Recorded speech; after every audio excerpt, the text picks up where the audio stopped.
Hey all, if you just got the pod go and you have no idea how to make a preset, I suggest that you grab a cup of coffee and I'll take you through the process. Now, the first thing you're gonna see when you open up your PodGo Edit software or when you try to create a preset on the unit itself, going from left to right, the first thing you'll see is your expression pedal.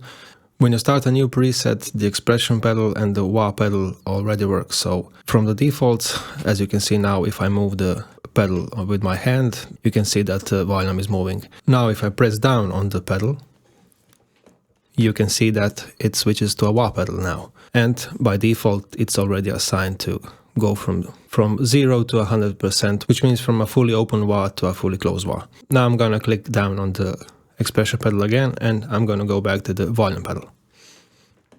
The default time that you get when you start a new preset in the PodGo is one of the fenders.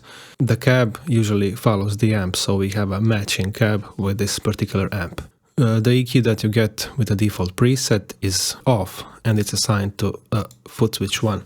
Now if I switch back and press the foot switch 1 on my unit, you can see EQ will go on and off. Now let's actually start making a tone. One of the first things I suggest is that you don't tweak a tone before you add a reverb to it. This rule will probably not apply for people that are playing in a larger room and they already have some natural reverb in that particular setting.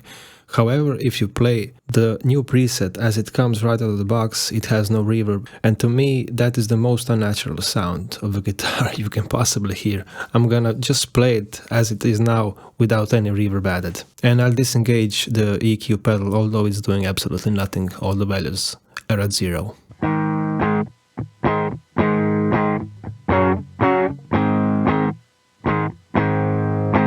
As you can hear, there's absolutely no decay in the guitar tone. As soon as I stop the note, it will stop ringing no matter what. And that's the first thing we're gonna change here. We're gonna add a reverb. And you can add a reverb by simply clicking on an empty effects block here. Choose the reverb section. And for this occasion, I'm gonna choose a spring reverb. I think it sounds nice. And let's leave it at the default settings and see how the guitar sounds now.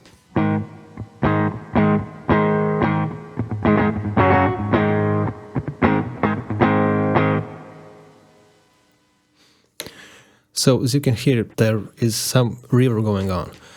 Now there are some tweaks that I like to do to a reverb, and one of the first thing being pre-delay is one of the crucial parameters you should explore, because this value tells us how much time will pass between the original dry signal and the effect until we finally hear it. I'm gonna crank it to the extreme up to 200 milliseconds is the most we can get, and that means after I hit a note or a chord, 1/5 of a second will pass, or 200 milliseconds, before we hear the actual reverb.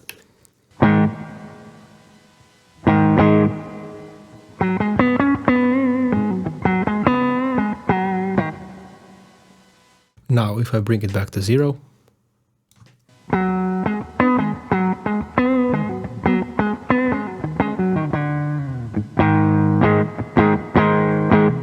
of course you can experiment with different values, but I found anywhere from 5 to 20 milliseconds to work for me. Now about the low cut, I also don't like too much low end in my reverb, so I'm gonna bring it up to, let's say, 200. About the high cut, as you can see, the default is at 3.9K.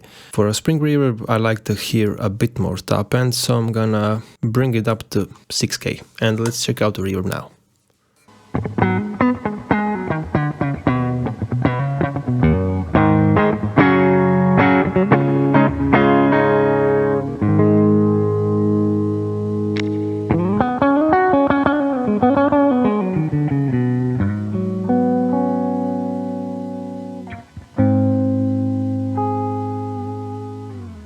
So this is already sounding better now.